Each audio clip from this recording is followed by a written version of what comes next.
Right then, guys, welcome back into the Spooky Shed, your go-to place for conversations around all things weird, scary, and of course spooky. Tonight with me, anybody watching, as soon as you see straight away, you will recognise tonight's guest. For those listening, we have got Chris DiCesare. I think I've said that right. Happy days, happy days. From the Netflix show True Haunting. So, Chris, welcome into the shed. How are we? Thank you, Liam. Doing great, thank you. Good. Right, so pre-warned you, I always get all of my guests to leave something in the shed with me, Chris. So it can be anything you want, something you love, something you hate, a person, a place, a feeling, a thing, something weird, something not weird, whatever you want. So what have you got for me? What we're leaving in here? Yeah, I think that Adam Warlock is a great character in the Marvel Universe. First, it was just him. He was designed by Jack Kirby and Stan Lee. Then they got him put the soul gem in his head, and he fought Thanos and things like that. I just think he's a cool character with the cosmic powers. I like he's in Guardians of the Galaxy #3. I got a Will poster signed over there, so I think he's great. Adam Warlock. Fair play. That's no, that's different to everything else that's been left in here. So I like that. That's definitely different. A lot of people leave really well. Some things I won't even tell you because they're too weird, and a lot of people have left a lot of advice, which is always good, but I also kind of say it's a little bit boring because I want weird stuff in here. But yeah, that's cool. I like that. Very different. Yeah, I also really like your hoodie, by the way, that you've got on. Well, thank you. Boo. Yeah. I try to make fun at things, Yeah. Right, let's just dive into it then. So, Sure. Obviously, True Haunting on Netflix now.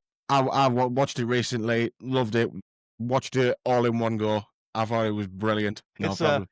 It's hard to imagine something that happened all those years ago, a very private moment, a very negative personal thing, to be shared across the globe now. So life takes its own turns. Yeah, definitely.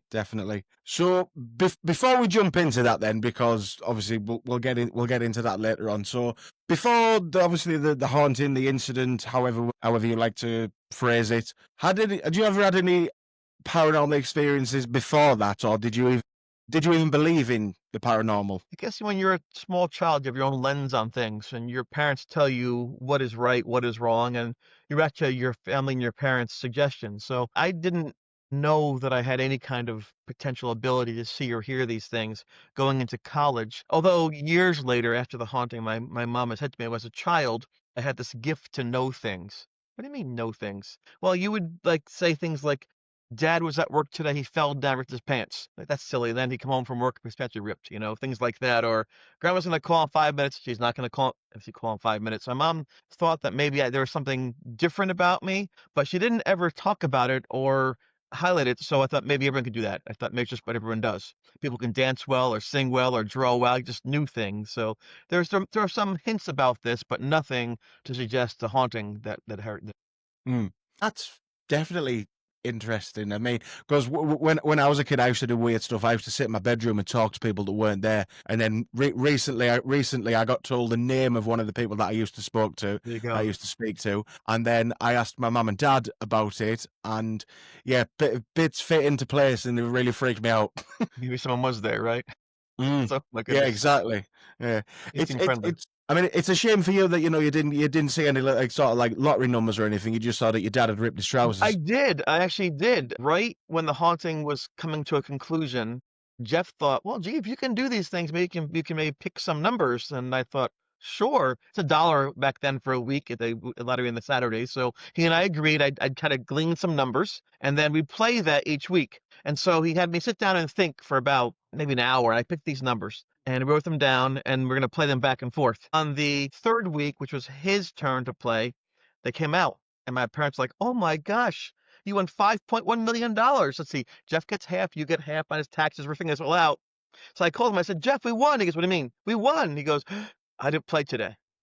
Oh. So that was, you can ask me about that. Because seriously, I said, that's my clue. Don't do it. It's just heartbreak. And, so it actually did work, but I didn't want to risk it after that. It's fascinating stuff. Are you still friends? Yeah, for many months. Why wouldn't they?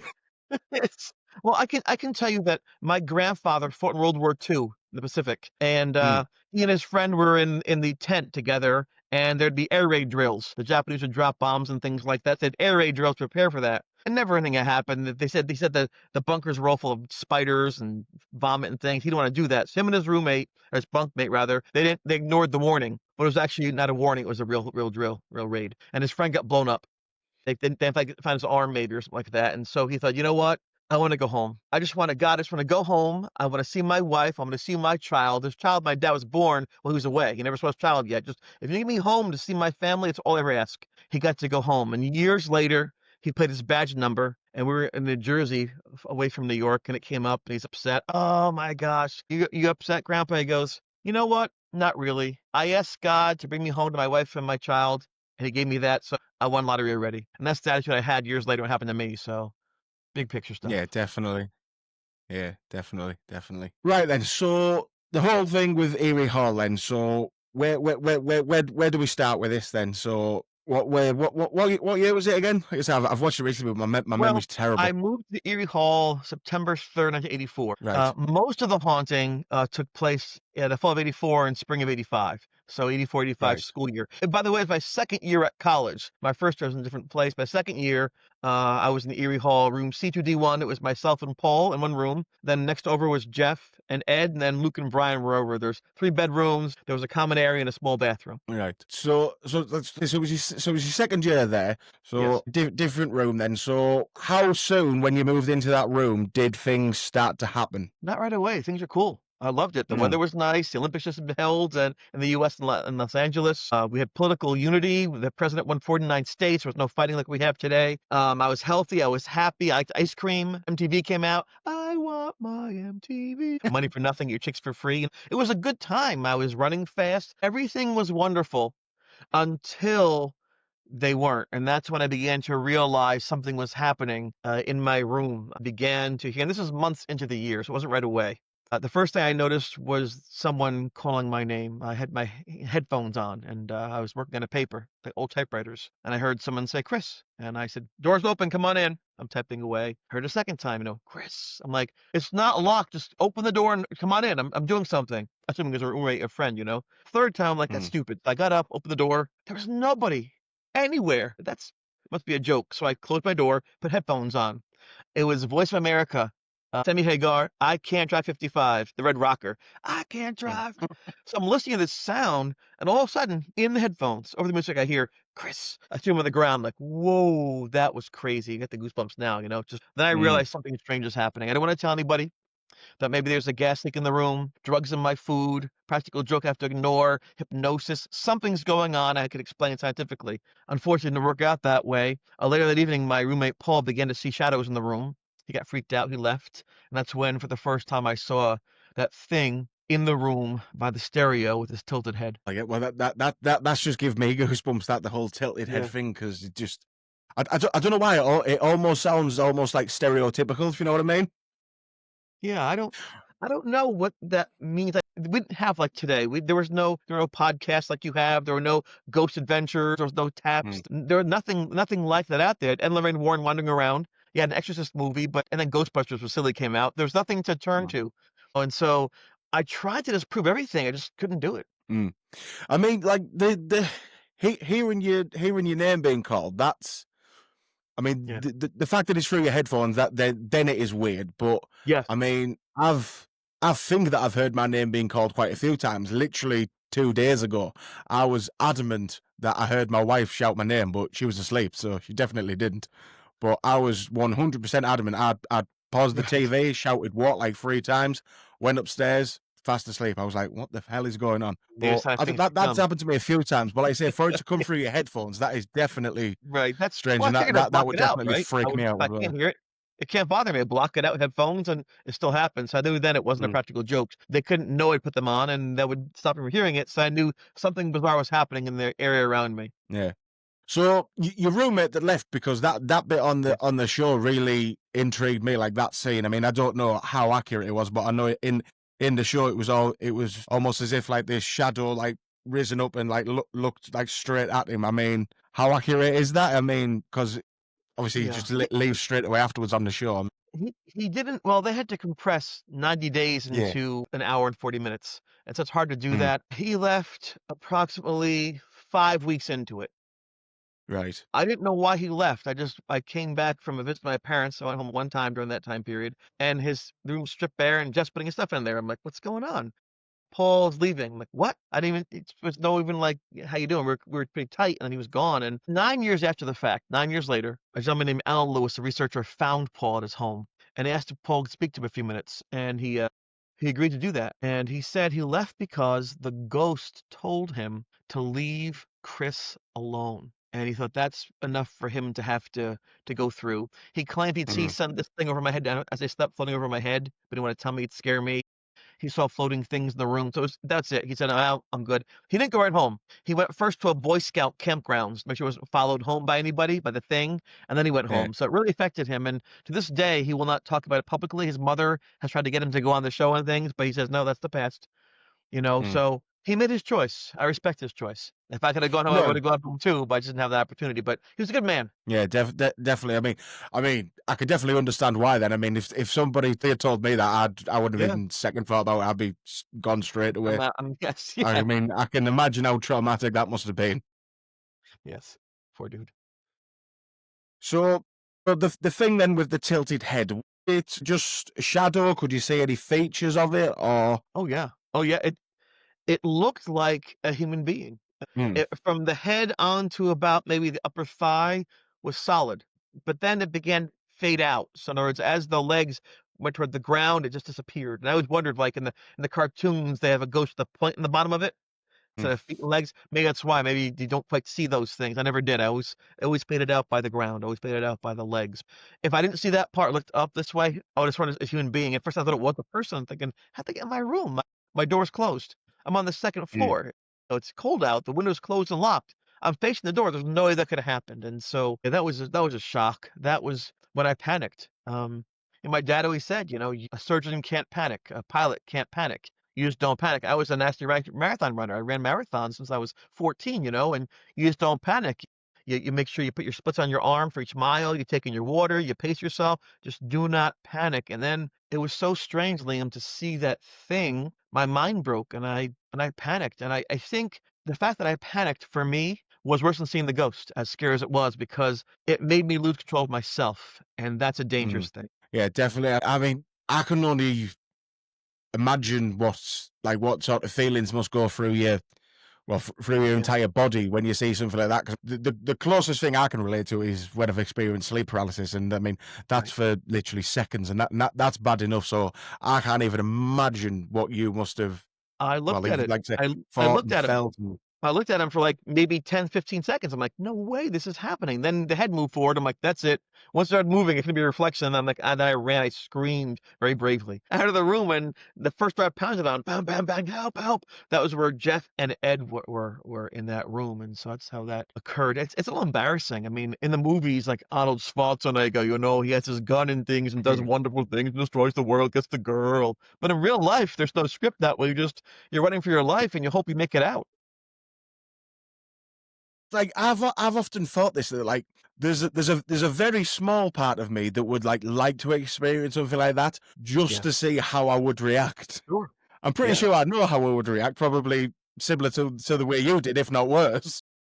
Because I'd still kind of like to know. yeah, I think you're right, and we had a situation here, years ago, 9/11, when the towers fell in New York about 40 miles from my house. A number of my friends joined the military. They joined up to defend democracy and fight for freedom and strike back at the terrorists. It was a very noble, brave thing, but they got into war. It wasn't like you see in the movies. People have been blown up, and they lose Mm. communication, and kids have bombs on them, and it's not like it's supposed to be in your minds. I always tell people, be careful what you wish for. I mean, because in your mind, you control the variables. Like in a video game, you can reload or start over again. In real Mm. life, there are moments you just can't, and you'll learn to laugh at yourself in those moments. You might find part of yourselves you like and part of yourself you don't like, and it's very enlightening. Yeah, definitely. I mean, if somebody offered me the experience, and then if it was too traumatic, then they could like erase it from my memory, I'd do it. But Yes, I wish you there's could. no way that's possible. So That won't Yeah, be I don't wanna happening oversell anytime I don't wanna soon. oversell this. I'm not saying that I'm brave, but I Mm, would wish it on nobody. I would wish this mm, on nobody, but I understand people wanting to experience because it answers that question, what happens? Is there life mm, after death? Does that spirit, if it exists, have memory retention? Does it know who it is? mm. Can it be interacted with? Can it tell you about what's beyond? So, there are so many amazing things you can think about to pursue this with. When you look that thing face in the face, it's like, I don't know, it's rough for me. Yeah, I can imagine. I can, well, like I say, I can literally only imagine then. But obviously, after you see this thing for the first time, then, so is that when things sort of start to like ramp up and escalate? Yeah, I mean, it's sometimes you don't notice things, and then someone points Mm, something out to you, like, oh yeah, then you see it more often. It's like those the word searches. You can't find the word. Once you find one word, you find them all real quick. My mind wasn't geared to listen for these things or sounds, so it could have started before then. I just wasn't mm, paying attention. But once you start hearing things clearly that you shouldn't be able to hear, and once you start seeing things shouldn't be there, then your mind switches onto defense mode. Okay, look at what's happening. This is dangerous. I can't control my environment. You take on the survival technique where you think every day, like, what's the weather? What do I have for dinner? What time these things happen? All these things you try to solve for X, saying what's causing this. The Warren presentation was pretty compelling. We went there because Jeff wanted to go and because, if I'm being honest, it was free. Free is good, right? And Jeff had actually taken the poster from the wall. It looked like this. That's ah, the actual cool. poster we saw. And he brought it to the dining hall table and like, let's do this. I'm like, what is that? He goes, well, they're Ghostbusters. I'm like, no, thanks. I had a date with some girls, and he convinced me though because it was free and I'd go with him. I'd reschedule with the girls. So foolishly, I did go to the event. But I can tell you that it was packed. I didn't Mm, really follow the paranormal, but they must have been famous at the time because the auditorium was packed. It wasn't just college students, it was older folks wearing T-shirts and grandmas, and it was like quite an event. And I remember thinking to myself, this is really weird. All people like ghost stuff? What? It's not even like baseball. It's not even like, ice cream. Fine. So, and the presentation was pretty good. Stranger Things, Star mm. Trek, Star Wars, things like that.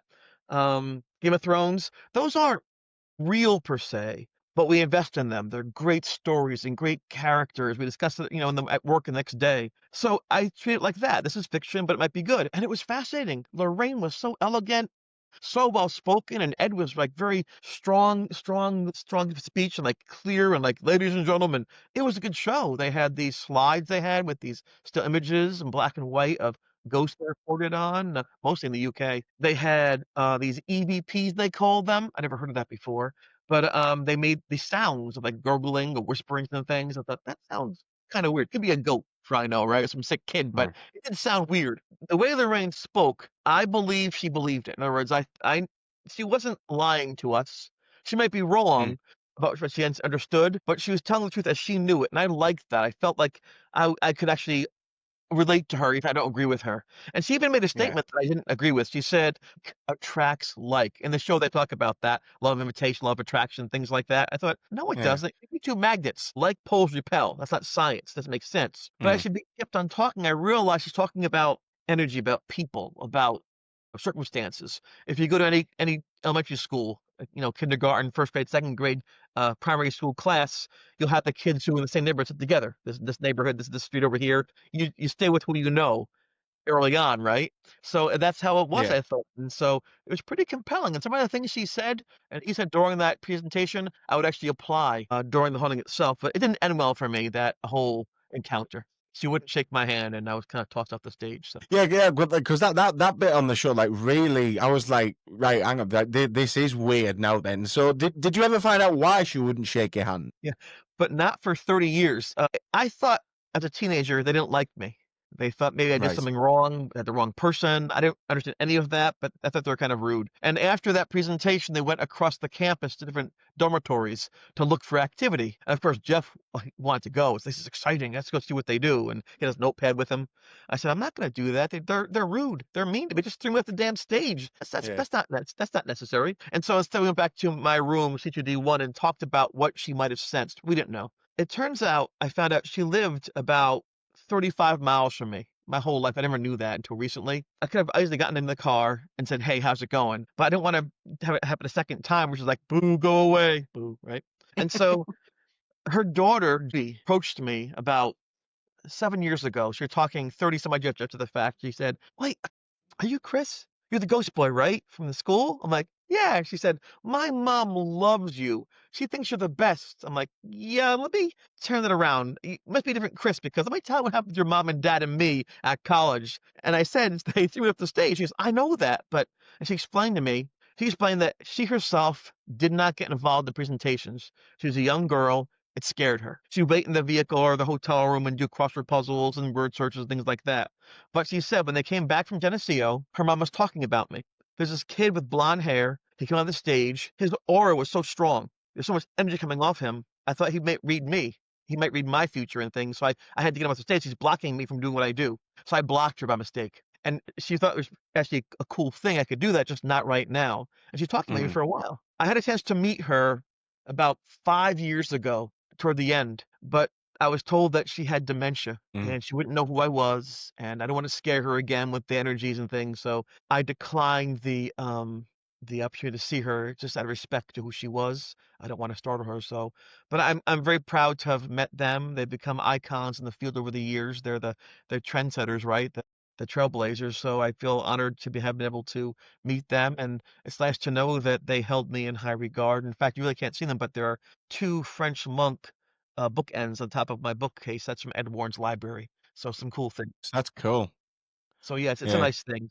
What and Mm. just to show you, I thought for 30 years they didn't like me, or maybe they're just mean, and I was wrong Mm. the whole time, and I'm not a foolish person, but I always tell people, listen twice, talk once, give people a chance to Mm. forgive, and lesson learned. Yeah, definitely. Because I mean, there's so much about them now. Obviously, with all like the Conjuring films and stuff Yeah. like that, and 28 Days Haunted. I think that's also on Netflix. I think is it their son-in-law who's part of that? I believe. Oh, that's Tony Spira. Yes. Yes, that's Yeah. Judy's husband. Yeah. Yeah. And so, like I said, I mean, like their like legacy, if you want They to call it are. that's gonna live on for forever, probably. I mean. Absolutely. Well, like I said, I feel honored to have been now kind of part of that legacy because of Mm. the Netflix show, because they're in there. They talk about that. There's this connection. Mm. And so who knew, right? I just went there because it was free. Yeah. My friend kind of forced me to go, and now I'm talking about it with you 40 years later across the Atlantic Ocean. So that's pretty cool. Yeah. It's also pretty cool when you think that like famously they like investigated so many cases and everything, Yeah. but she remembered you for that long. Right. And they couldn't And stay, they that's said, really because cool. they had a speaking tour. They went from college to college to Mm. college. So even if they did find something or see something, they really couldn't stay because they had a quick tour. They'd leave next morning, she said. So even if they had, so I don't blame them. Listen, they were doing what they were doing. They can't help every single person. Yeah. And in the end, it worked out very nicely, where I got the respect and the decency and the kindness back and forth, and the nice gift, and meeting her daughter, and having that healing moment. And it's interesting how life works. Yeah. So, because well, I was going to ask. So, after you went to see them speak, did that make like how did you feel after that? Did it make you feel any better, any worse? But I mean, I can probably guess. Yeah, the joke is real. We went back to the room after that, and Jeff said, "Well, maybe she thinks you're sensitive. Are you sensitive?" I said, "Yeah, I got to the stage. Of course, I'm sensitive." He goes, "No, I don't mean emotionally. I mean." Mm. That's where that discussion. I mean, he started picking these notes called the journal notes, and that evening he began to record everything that was going on and try to figure out what was happening around me. And he watched those shows like In Search of, and that's incredible. Way back in the day, and had an experience with the gentleman who was having a heart attack in the driveway in his paper route when he was 15. So he always wondered about are those things real? He couldn't find Bigfoot. He tried looking in his woods. He didn't see UFOs. He tried, but it was just stars. There was no vampires. So when I came running into the room and I'm talking about seeing a ghost, he knew I was a serious athlete. He knew I was a good student. I didn't play Mm. jokes on people ever. So he thought, wow, what is this? And as you were saying before about interest in these things, he thought, my gosh, right across the wall. This is my chance as a human being to see what is there. He had his camera Mm. with him and his notes and everything. And so he began to investigate the haunting, which was very helpful to me. Yeah. Is so was it after then when you saw the Warrens then when like the famous photos of you were taken then? Well, I can tell you there are two inaccuracies in the Netflix show. It's very Right. good. It puts you right back in thing, but they just can't do everything at once, and they had to film outside for Mm. 30 days. So they filmed outside by the torture tree and things in the fall. So they compress things. Everything's compressed the date. So some dates are wrong. That's one of the things. The other thing is the last scene happens in a different location. But I can tell you in terms of the dates themselves, the haunting actually was primarily from January 30th when the symposium was, and the night before is the toga party. And in Mm-hmm. fact, this is the picture of me at the toga party. That's the last picture of me before I saw the ghost, before I got my life changed. I was actually happy then. From then up until through April, mostly, it was Valentine's Day. It was Valentine's Day evening at 8 o'clock. We went into the room. Jeff wanted pictures before we got the priest to come to the place. Before the priest sent him away, he wanted to make sure he had some proof of these things. And once Mm. again, I had these girls wanted to go out dancing and things like that. And I'm in college. No, here I'm in the room with Jeff talking to a dead thing. Talk about stupid choices, but he really seemed to want to help me. And I thought, well, I appreciate that. Maybe we can end this at some point in time. I always wanted to end everything. And Mm. that's what happened. We went into that room and he had me down on my knees, put my hands out, like he'd seen the sense for energies and things. And I called the ghost and he said, "What are you going to call that thing?" And I said, "Tommy," right? And that's how it happened. And the picture of my hands out, people look at it carefully, you'll see my shirt is blowing back. Here, my Mm. arm, my chest, and the cardboard's bending. There's a huge wind in that closed environment that should not be there, making papers go around. Bizarre. I said, "Take the picture." Then the ghost went from that closet area right through me to the room. And Jeff saw the effects of things, Above the loft, we had a stuffed animal. There it is right there. It's a pickle. See the stuffed pickle right there? Yeah, yeah. Yeah, that was the stuffed pickle. I used to do nude modeling, so the girls got that for me as a joke, right? So whenever the ghost went through the room, it would shake back and forth. Right. That's when we knew where the thing was going. That was our signal for the thing, ironically, right? So anyway, Jeff goes, "I don't see it. Where is it?" I'm like, "Jeff, I'm getting out of here. I don't want to stay in this room anymore. The lights have been flashing, the shadows." I'm like, "Remember in the show?" He goes, "That's weird." I'm like, "Yes, it's weird. Let's go." And he Mm. said, "I want to see where it is real quick." So I looked and I saw the thing above my bed, right above my bed. I said, "It's right there." "Where?" "Jeff, the dead thing." "What dead thing?" "The dead guy looking at us. That's the ghost. Take his picture." "I don't see it." "He's looking right at it." So he said, "If you can see it, take the camera." So I picked my camera up, I took the picture, and I ran. Back in those days, no cell phones. You had to send the negatives away for a couple weeks. Some location, I'm back 4x6s 2 weeks later, and then that's when he Yeah. saw the right where I pointed to, where I said the ghost was. That's where the skeletal image was. That's why he was Mm. convinced it was a skeletal image, because not only it looked like a skeleton, but that's where I pointed it was. So right where I said at that moment, that's where that thing appeared. He thought that's compelling, and unfortunately, he just had to share the information. Again, looking back, if someone says, "Guess who's pregnant?" "Oh, it's so exciting." Don't tell anybody. You tell everybody you know. That's you do. It's what happens. Yeah. And so I get it, but that was hard for me, because then everyone talked about the ghost boy then. That changed things. It went from being a very personal journey to try to understand things to a frenzy where newspapers came and radio shows came. I had time had the big mailboxes outside, and just it was crazy. Yeah, I mean that really must have been hard because I mean, how old were you at the time again? 19. 19 years old, and like you say, obviously you're doing marathons, you're at college, you're doing well. Like you say, Yeah. obviously, like I'd say the Olympics has just happened, so I Yeah. imagine that's probably a dream of yours. Yes. And then, like I say as well, back then, obviously, apart from like really the Warrens, this wasn't really a thing like it is now. So I No. mean, and obviously in the show, it shows that like you got basically like a lot of ridicule and stuff for it, and like you say, the name Ghost Boy and stuff. Yeah. I mean, It's must have made things 10 times harder to deal with. Well, pressure, it's when you're a young kid, you want to define yourself. This is the band I listen to. This is what I wear. This is who I am. I'm a geek. I'm a stoner. I'm a jock. I'm a nerd. I'm a goth. You define who you are. Yeah. When others Mm, do it for you against your will, it sucks. I don't want to be yeah. that. But if 55 people say it is, and you're the one against them, that becomes reality. And I realized, oh my gosh, I've been redefined, and I cannot stop it. It wasn't all bad, just mostly bad. Some people thought, "Dude, that's so cool. What can you do?" But I don't want to do anything with it. And it was rough having that thing in my room. And I'd be sleeping in bed, and I'd feel its hand on my foot, and I'd pull my foot in. I'd see its face by my. It was horrific. I spent most of my time running the hallways, going screaming. And I can tell Mm, you something else too that's about personal expression and the way you perceive things. I mentioned about the modeling. I would always streak. I was a naked guy at the party. Naked guy. That was me being naked all the time. But when that thing was in the room, I would cover up. I didn't want it to mm, see me. It's so different, right? If it's a yeah. photographer, it's an artist, one thing, my friends.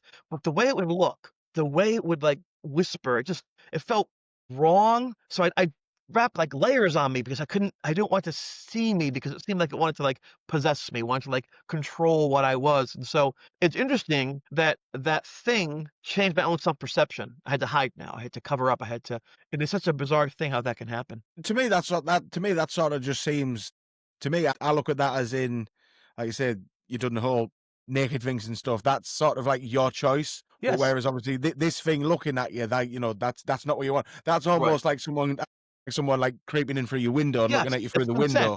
But it's like no consent, exactly right, like in the girls' Mm, locker room, you got the binoculars in the window, it's funny, yeah. but it's not really appropriate, right? When you're with another person, so it just felt wrong, and then sometimes it would appear in the window with, like, gashes on its face and bleeding from its head, and I thought for sure it was trying to torment me. I didn't Mm, know early on it might have been saying, "This is who I am." mm.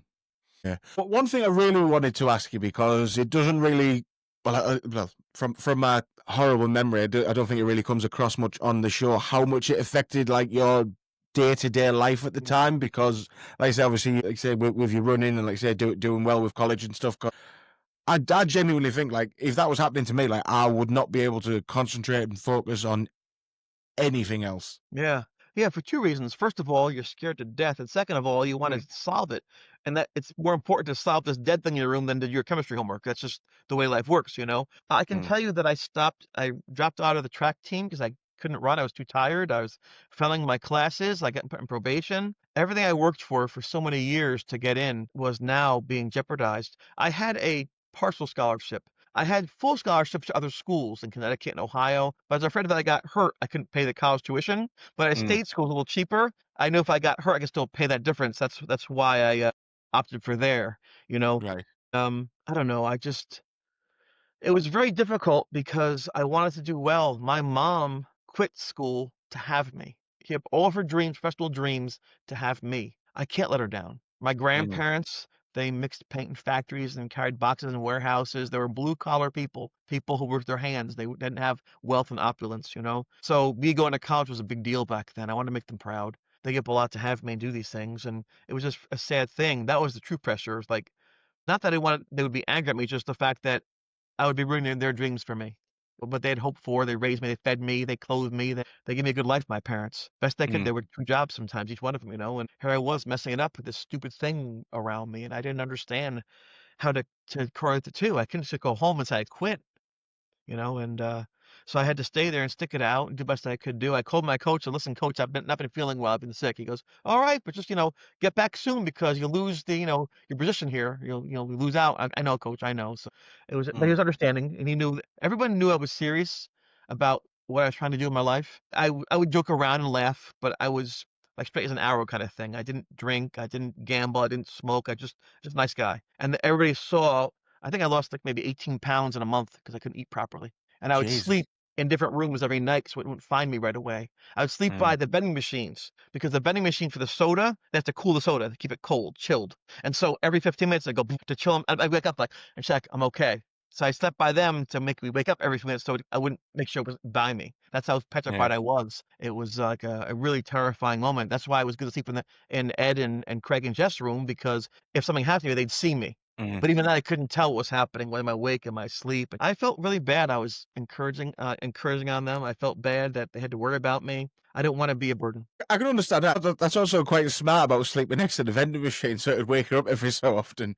But that's how you think. I'd never thought of something like that. Well, because I never did either until it happened. I thought, well, how can I Mm, not fall asleep? I gotta stay awake. How do I do this? Because if I sleep too long, it'll find me and grab me and breathe my breath out. It's my horrible thing. So I know. Look around my environment. Problem solving. The vending machines. mm, Put my head right by there. And so when people tell you, "Oh, it's this extreme haunting," and I was fine, no worries. It's like going to war. If you actually yeah, go to the place, you don't glorify it. You survive it, and you hope for mm, your kids not to have to go to war. I hope for my kids not to have this happen to them too, because I don't want them to see them suffer. So it's a yeah, different perspective, I suppose. mm, yeah. So with like your like you said there, you were starting to like you fail some of your classes and stuff. Then, so Yes. did you ever like speak to any of your teachers about what was happening and sort of like explain to them that why things were failing and why you didn't want to be on the track team and stuff? Or I did not. I didn't. No, I no? didn't. I don't want. Didn't want to lie to them, and I Mm, couldn't tell them the truth. They think Yeah. I'm smoking something or drinking or playing a joke, you know? So Mm. I just told Jeff, when this thing ends, I might have 4 days of the semester left, 8 days of the college semester. And I remember I did like 5 papers in like 6 days. I just like Nice. nonstop. You can believe I passed all my classes the very last couple of days, just these papers just off the like stream of consciousness, just to get B's and C's to pass. And Mm. luckily I did. That was a great accomplishment. That was, looking back, I'm proud of that. That was badass. Yeah. Definitely. Definitely. Yeah. Whew. So you mentioned there earlier that obviously you came up with the name Tommy. Yes. So where did that come from? Did that just like sort of like pop into your head, or? You're gonna laugh. You're gonna laugh. It's kind of embarrassing, like everything else is for me this whole episode. Jeff said to me, "Call the ghost." I said, "Jeff, how do I call the ghost? I can't get on the phone." He goes, "Well, just call his name." I'm like, "I don't know his name. Don't share Christmas cards. We don't do that. I throw things out. I run. I scream. That's our relationship." He goes, "Well, let's pick a name." I said, "Tommy." I had a parakeet named Tommy. It's a bird. Fair enough. That's Fair where it enough. came from. He's okay, fine. Let's use Tommy and Tommy. And then it's just interesting because he asked Paul the same question independently, and Paul said, Mm. Tommy, Tommy, can you hear me? That song, I think Mm. it's The Who, right? Tommy, can you Yeah. hear me? Like, and he asked somebody else. They said Tommy for Tommy knockers. So 3 people, Jeff said, he asked independently. We all said Tommy for all different reasons. So he was convinced it was Tommy. We didn't say that. We'd say T. Where's T? I don't want to say his name and invoke him, so I'd say, "Where is T? Have you seen T lately?" Just to not to invoke, just in case if that works that way. I wasn't sure, and I'd be saying his name and calling him in every time. So we just said, "Where is T?" And interesting enough, I don't want to spoil anything to the end of this, but when we began to find some historical relevance to these things, it matched up pretty well. What's really funny there is now that you've told me that, because I know you've been on my friend Tommy's show, Let's Get Freaky, Yes. and one of his famous lines is that he doesn't believe in coincidences anymore, and he'll have loved that. And like I said, the fact that you all chose the name Tommy, and like say how He, much Tommy hates coincidences, we, that's brilliant. he wrote to me and he said, "Hey, come on my show." I'm like, "Hello, Tommy." I'm like, "Oh my God, just like the tape we made. Oh, Tommy, I can't believe it." I'm like, "I can't Just believe getting everything is for you." She flashbacks. laughed. Like, what? God, jeez. The hell life works. Yeah, I know, it's crazy, isn't it? But I mean, I do see where he comes from though about coincidences and stuff, Yeah. because the more I've been doing this and the more things Yeah. I look into, and like you say, like they're like that's one of the best examples. I mean, what are the chances that you all pick the same name for 3 completely different reasons? There must be something in it. There must Yeah. be.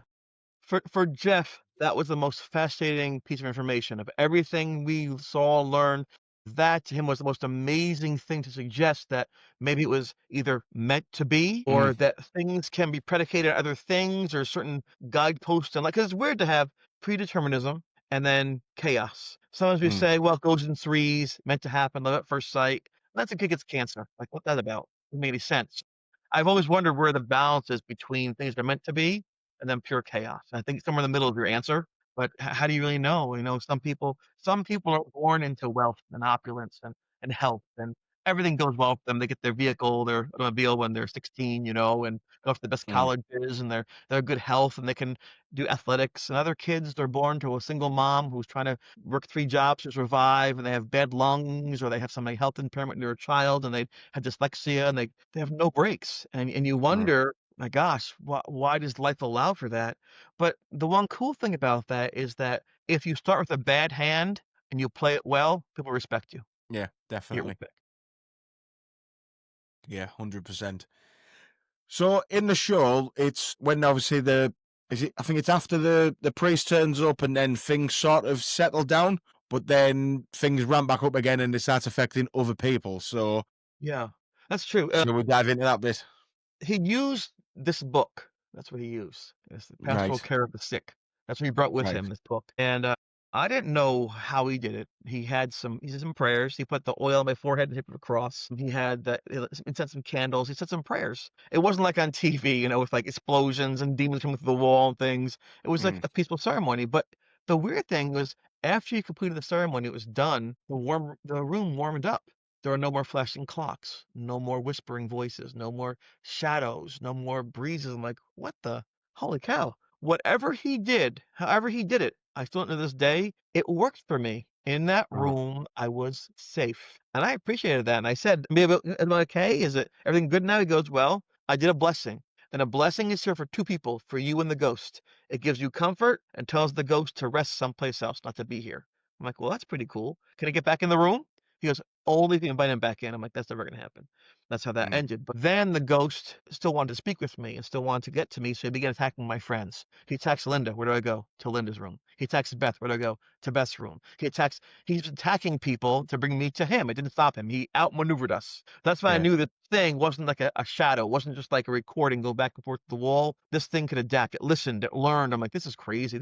I'm out of my league. I can't do this. That's no way. I throw things at it. It goes right through it, but I can still feel it. It can still affect me. So had every advantage, and that just freaked me out. I didn't like that at all. So I thought, again, that's kind of evil. But again, if the shower attack was the worst thing for me in terms of Mm. physicality, my gosh, I went to take a shower after I'd won a mile race, the Olympic race for my college, and I went for a cool down past that tree, like an 8 mile cool down.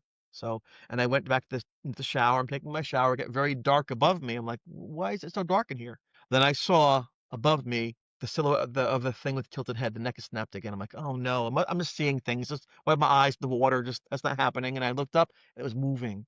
So I ran into the middle of the bathroom. I'm thinking, how is that possible? The light source is above me. My shadow Mm. on my feet. My shadow's coming off of my feet. Why? There's no light source. That can't be there.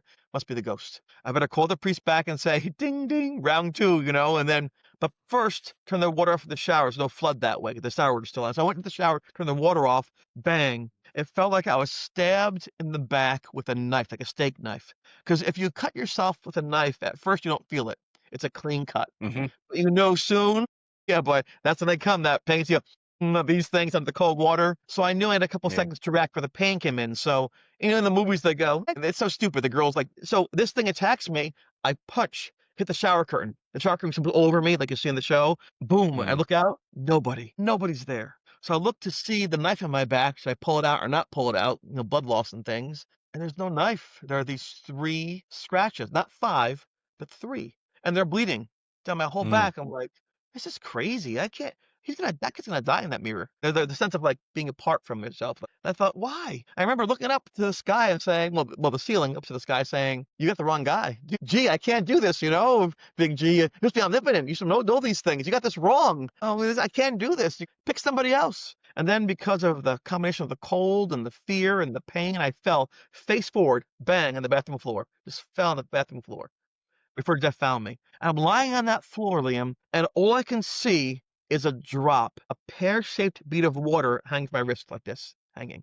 And it's sparkling in the light. It's beautiful, this piece of water. It's a beautiful droplet. And I can see the room upside down. I'm like, oh, refraction. Water refracts light. That's called science. Then it fell. Thought, okay, well, that's gravity. Gravity pulls out 9.8 feet per second. Look by my face, and the grout in the tile is dark and it's moisture. So refraction, gravity, moisture, science is working. Everything is working. What the hell is this?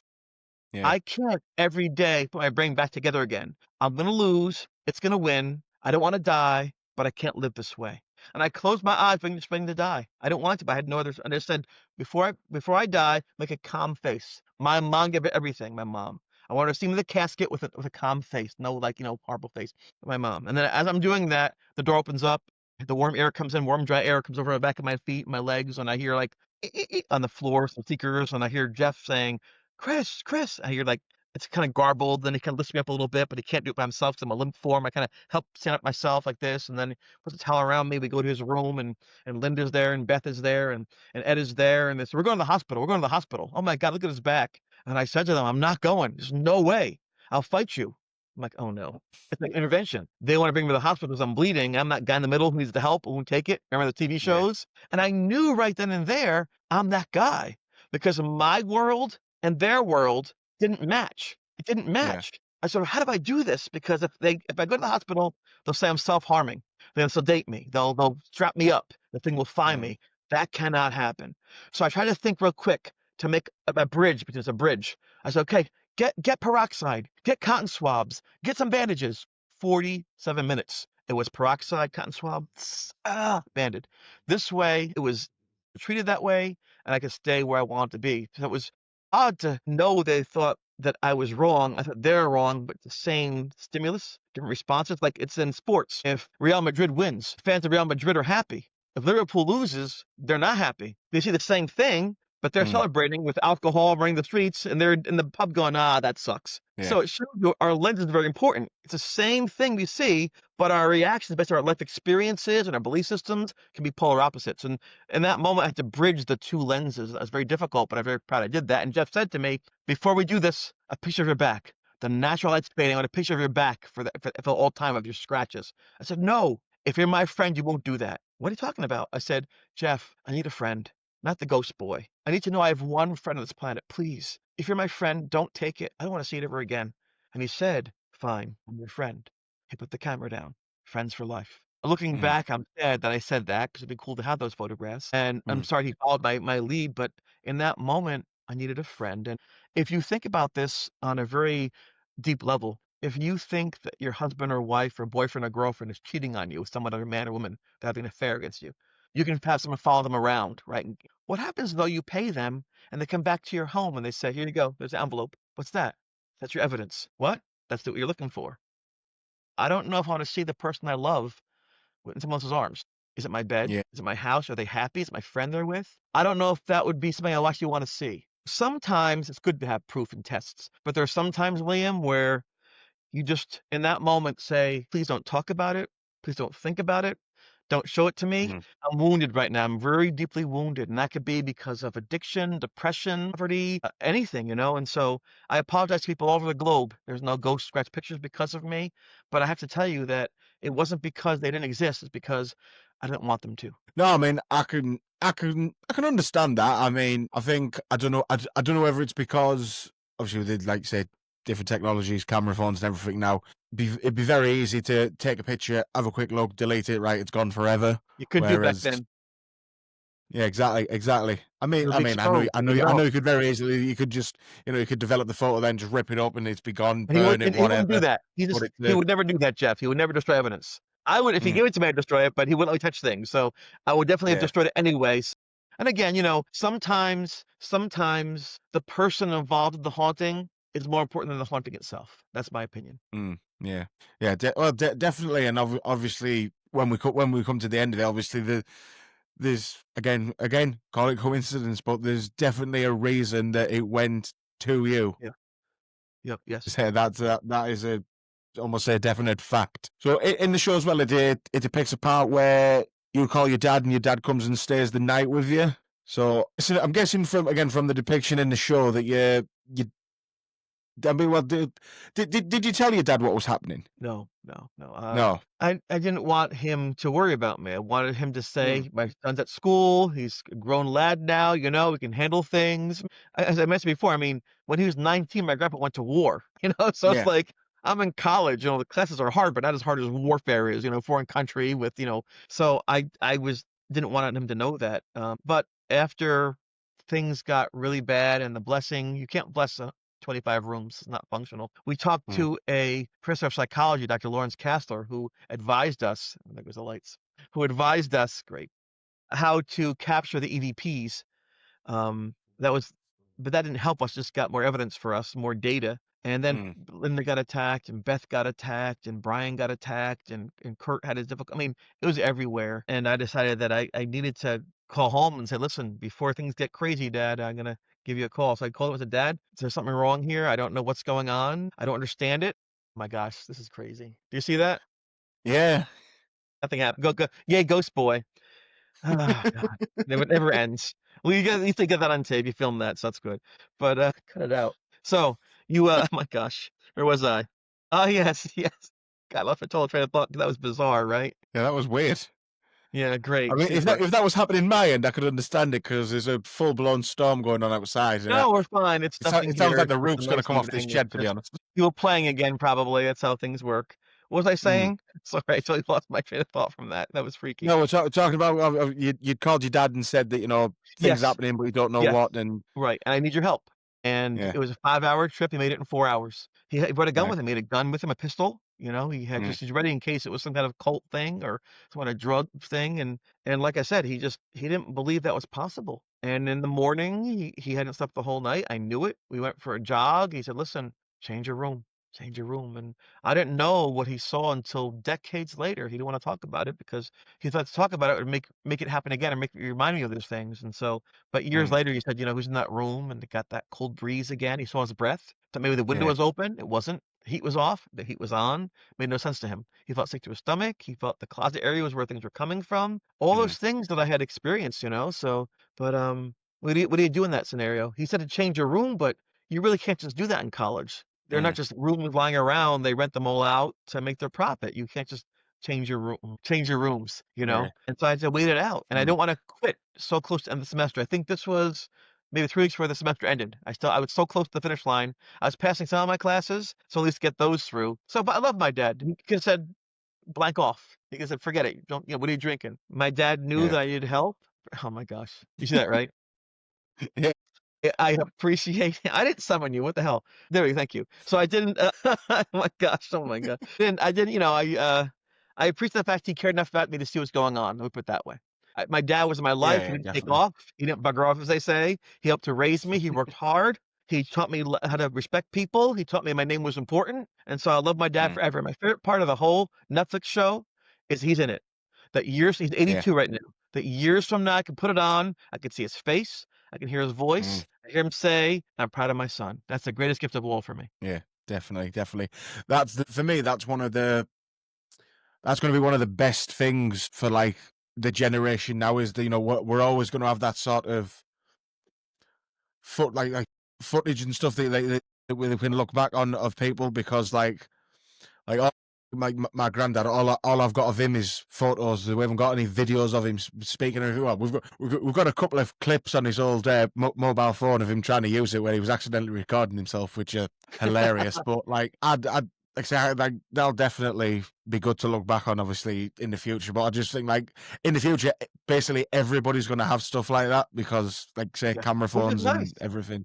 For Yeah, most definitely. history, unless you were like an emperor or a Mm. queen or something like that, you had a Hmm. statue of young coins, no one knew who you were. Then they had photography daguerreotype, so you could actually see a still image one of somebody once, right? And now Mm. you know people. If you know you're very sick, you record a message for your children, people you love, and it's there forever. They hear Yeah. your voice, what you believed in, and that's a great gift to have. Yeah, definitely, definitely. Yeah, because on the show, it was the only part of the show that I sort of went a bit because it almost depicts that your dad stands up in the middle of the night when you're asleep and he looks at the closet door, and Yeah. then it like almost shows from the other side, and it very much like Stranger Things, almost like Oh yeah. Yeah. what's The it called? It underside was was all upside down. yeah, that's it, the upside down. And I sort of went, well, I mean, I don't know. I mean, like, I know where they were going with it, but I was like, it looks a little bit almost like science fiction sort of stuff. Yeah, their Mm. approach was I was to thinking, look at the 1980s when they had, because that's when the mm, haunting occurred, when they had Stand By mm, Me, where the yeah, kids walking the railroad tracks, River Phoenix and them, mm, right, on the body, but it's not yeah, about the body, it's about the kids learning about life on the way.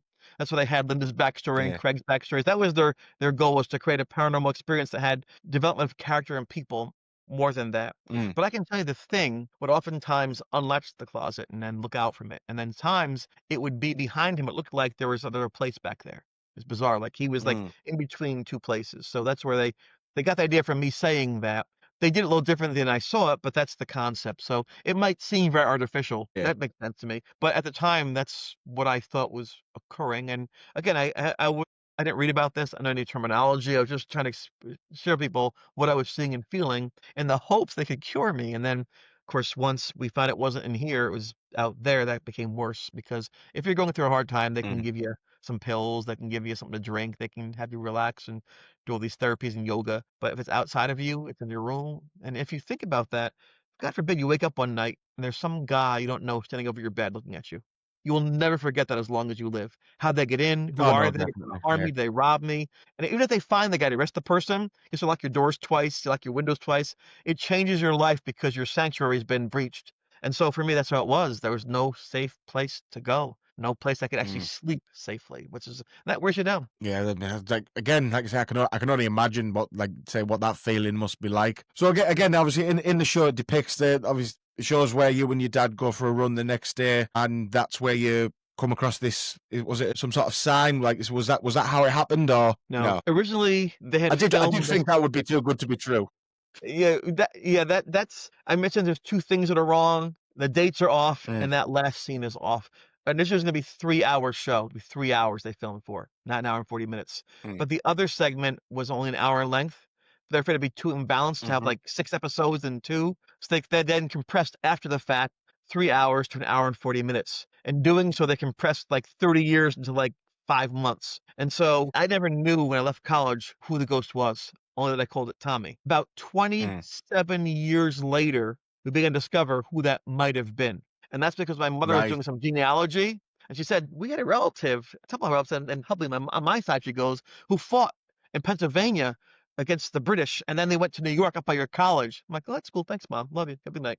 And then she calls back a week later saying, "Oh, they found some guy's body." I'm like, "What? They found a guy's body. They buried this guy's body. Some guy killed by the Native Americans." I'm like, "What?" He goes, "Yeah, his name was Thomas something." I'm like, "What? Yeah, Tommy Boyd." I'm like, "What?"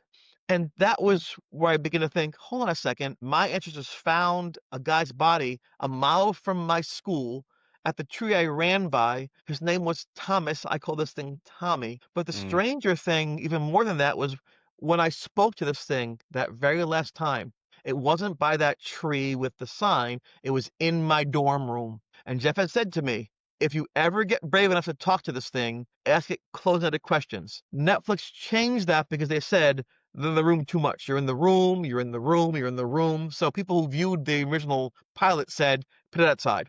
They didn't really care about the history, just break it up, break it up. So that's why people are like, what? Why are you there? Why would you go out in the woods and yell to somebody? That's why that scene is kind of odd at the end, although it happened that way in a different location. I talked to this thing. I said, where are you from? He said, Mm. Danville. That's in Jeff's notes. Come to find out that Thomas Boyd came from Danville, Pennsylvania. So between the location he told me, the name was in my head, I wrote this finding his body, the wounds matched up according to the notes at the time, where it was. 27 years later, we found out that's who it was. In fact, that last encounter with him, I asked him, why are you here? What's going on? And he said, made mistake, too much pain, so much pain. That's what he said to me. And as I mentioned in the show, that was my interview. I hated this thing. I so wanted to destroy it. I just hate it with a passion. My friends are being attacked, and it's ruined my whole life being ruined by this stupid thing. I wanted to fight it. And then when I looked at his eyes, Liam, those are the saddest eyes I've ever seen in my life. All I saw was Yeah. horrible pain. I don't care who you are. When you see someone in that much pain, you can't help but like reassess. Like, oh, this is a victim. This is a victim. He's been a victim for 200 years of time. He doesn't know what happened to him, how he died was so horrible, cut up in things and ripped apart and tortured, and he's looking for a way out. He's still there somehow, and he sees this kid who can hear him, who can see him. There's a connection to the kid. The kid can run. If I ran faster, I would have been caught, he thought to himself. I can get in his legs. I can escape this fate. I really think he saw in me a chance to escape this torment, this eternal cycle of just pain and suffering and sorrow. I think that's why he lashed out, because I had the room blessed. I pushed him away. I think, Mm. like I mentioned this sometimes, that a dog or a cat, they're like your family, but if they're hurt or scared, they might snip at you or scratch you. I think looking back, this was a terribly painful who needed someone to say, "Go to sleep, rest. Everything can be forgiven. There's still love out there, so please." And I counted to 10, like it shows in the episode. Oh, and of course, this is kind of funny too, I suppose. I was naked, of course. That's because my friend Craig said he was a hippie. He grew up like in a commune with like free drugs and free everything. So he said, Yeah. go to made your birthday suit. So I'm like, oh, okay. So, but they can't show it on TV. But that's what it was. It was just me and him, mano a mano. And I was actually brave in that moment. For the first time, I was brave and I was honest. I said, look, I don't know what to do for you.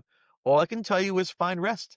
You've been following around for months now. You're hurting people. You cannot stay here. Gotta find rest. And I was afraid to do that because my back had still had scratches on it. My back was still freshly scratched, but I was brave. And I remember telling Craig, if something happens, Craig, tell my parents it was my choice. This is my choice. So they Mm. know I'm not being tricked into it. I'm not being forced into it. And Yeah. that's how it ended. I didn't tell anybody what I did in that room. And a few days later, it was quiet. There are no more attacks, no more voices. And Jeff says to me, hey, come to the ghost. What? Come to the ghost. I'm like, have a seat. I'll tell you. And then 3 years later, I sat him down in the room. I told him what I did. And he goes, oh my God. And that's how the legend began of the Ghost Boys officially, how it got out there, how it happened. So, but Yeah. I'm very proud. Yeah. I mean, it's crazy to think that like that's all that it took basically. Oh, it was almost like you say something like Ed and Lorraine Warren would do is to Yeah. go somewhere, and obviously where there's like a spirit, a ghost, Yeah. whatever you want to call it, and just tell it that like look, like move on, like let yourself go to rest, sort of thing. It's I had an advantage.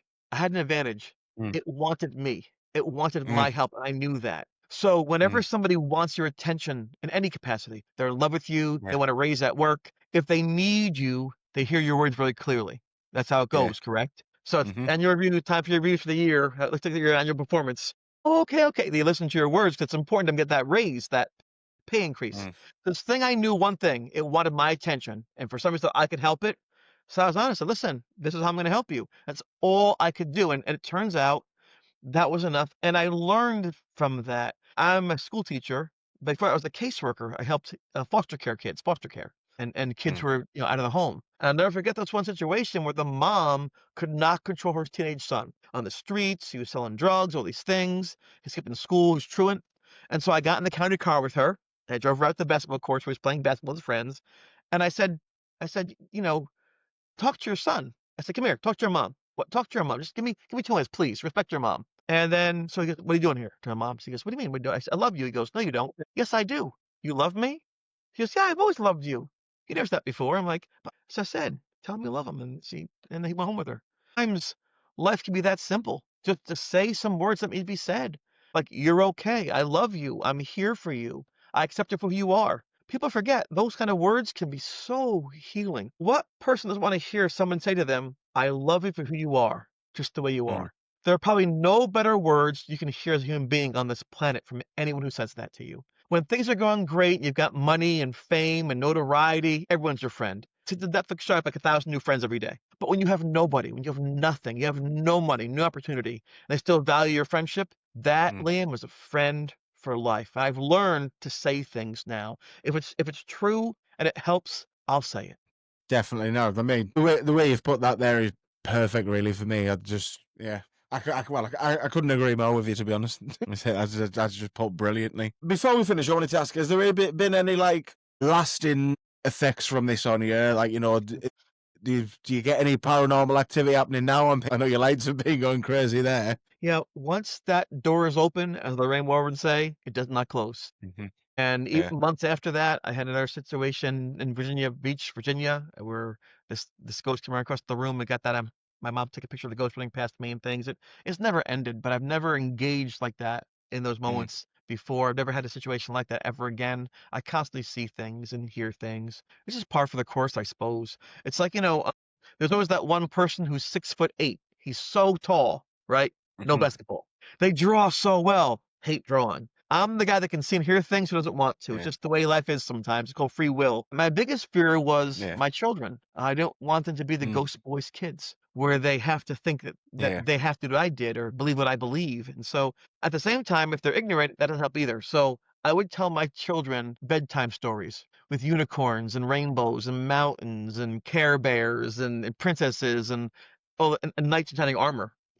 But Mm. each story I told them was about my experience, so they can problem solve through what I went through, but in a safe way. This way, if it happened to them, they know how to solve the problem. If it didn't, they're fine. Good bedtime stories. When my kids saw me on Sci-Fi 10 years, they're like, my son says, "Oh my dad, you're so cool, Dad. You're so cool." I'm like, "I told you." Now you finally listen to me, because they realized I was protecting him from being the ghost boys kid, and I think it's important that we don't make people believe what we believe around us. I think having different points of view are very good, and you can tell I'm no hero.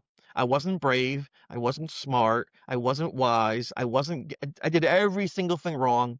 Yet somehow, because I was kind, I was honest, I had good friends around me, we made it through. So I'm just some guy who's here by luck of grace of God and my friends and luck, just who can Yeah. say? In some ways, though, I'd almost say that sometimes, like, being kind is a way of being brave, because it'd be a lot Mm. easier just to sort of like lash out. Smack in the head. Yeah, you're So right.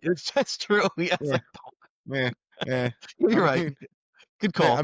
like that way might look braver, but yeah, do you know what I'm saying? You broke my serve.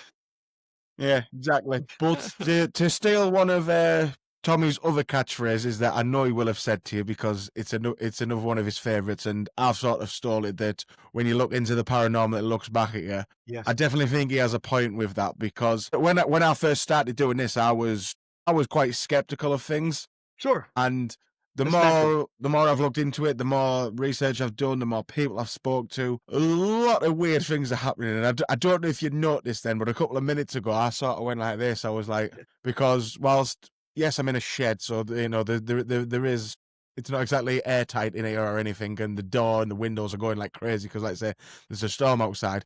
But I just got a really cold breeze go right across this side of my face, and I don't know why. So I was like, "What the hell is in here?" Company.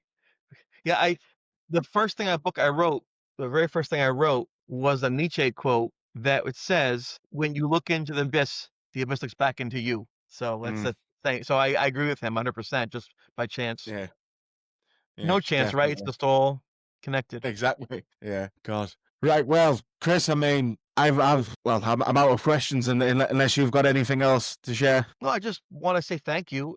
From being on that bathroom floor thinking I'm dying all those years ago to Mm. being able to be on your podcast, to speak with you, to have survived this long and to have your listeners and viewers hear my words is a gift. So I thank you for having me on. Not a problem, not a problem. I mean, it's been my pleasure, really. I mean, like I say, watching the show straight away, I was hooked straight away when, like I say, we are story. It's obviously because for anyone who hasn't watched, there's 2 stories on there, both brilliant. But there was something about yours, and I think the conclusion with yours, with the connections and everything, Right. that one really connected with me more. If you know what I'm saying. I do, and I saw the rough cut before it's Mm. finished. And that was cool, but just like everybody else, when it came out October 7th, I was on the floor in the room in the dark with the blanket over my head. Boom, boom, Netflix comes on. I'm like, here we go, and I was so happy to see my friends respected, to see them on there and being brave, and Mm. how much money they spent to our experience with the cool music they had, the soundtracks, and I'm so honored. I'm so blessed. I'm so thankful for everything. I wish it never Yeah, happened, but we're making the most of it. So yeah. Well, like I say, it's brilliant, and obviously, if anybody who somehow hasn't seen it but is listening to this, so obviously they can, well, it's on Netflix, basically. I mean, who the hell doesn't have Netflix these days? So go and watch it if you haven't. So, Chris, just before we finish, obviously, you've got your book there. Do you just want to let our listeners know where they can find those oh, and sure. Yeah. anything else? Yeah, it's called The Ghost Boy of Erie Hall. I wrote it. So people write about me, so I'll write about myself. And then it goes through all the days we had back there, has all the Jeff's notes and the pictures we took and what I was thinking. So it puts the reader in that place in a very safe way. You get that Amazon is the best place to go for that because it delivers all over the world. If you Yeah, want me to sign one, then reach out to me on either Instagram or Facebook or X, or there's so many things out there nowadays, right? yeah, So I'm on those things. My name is Chris DiCesare, you see on the screen, and or you can like Ghost Boy of Erie Hall because I'm there too. And just it's been a great opportunity for me to meet people and to learn about life with everybody else. And I'm just so, like I said, I keep saying it over and over again, but it's the truth. I'm just very thankful. I'm glad you like the Netflix show, and I'm happy that students now and young kids in Paraguay and Poland and Argentina and Philippines can now learn what happened. It's not just in me anymore, and I can relieve mm, myself of having to have all the knowledge in my head because I can just live my life. yeah, definitely, definitely. And I'll definitely be buying a copy of your book. I know that. I know that is a fact. I will definitely be having a read of that I because hope you enjoy it. I I say, did the best I could. especially if it's got Jeff's notes in it, because that It will be does. really interesting to see back. It absolutely does. It has its reaction too when you look at the photograph for the first time. I have everything in there, Mm, all the things you see in the photograph, we examine where the things came from and stuff. So it's a lot yeah. about me though, because people have to understand what my background was, what I was thinking in Mhm, those moments to understand why I did what I did. Because maybe someone's mm, going through their own hard time right now where they're trying to solve for their problem in their life. And I learned yeah. things like not to isolate, to record your thoughts down, to eat food so you stay strong, Mm, to at nighttime sleep so your body and mind can heal. Listen to music because music's really cool. yeah, definitely. Right then, Chris. That's like I say, that's it for me. Yeah, a little bit lost for words after that. I really enjoyed that. So thank you for coming on. Like I said, been an absolute pleasure. I'll leave a link in the show description on Amazon, an Amazon link for your books if anyone wants to go and grab it. So that is it for today, guys. Thank you for listening. As always, go and follow our Instagram page because that's the main one we use at the Spooky Shed Podcast. There is a link in the bio there for all the other socials that we don't use, but if you want to follow them, you can. But the merch store's there, YouTube channel, Patreon page, and anything else that's on there, I can't remember. So, Chris, once again, thank you for coming on the Thank you. show. It's been an absolute pleasure. Sing. No problem. And we shall speak to you next time, guys.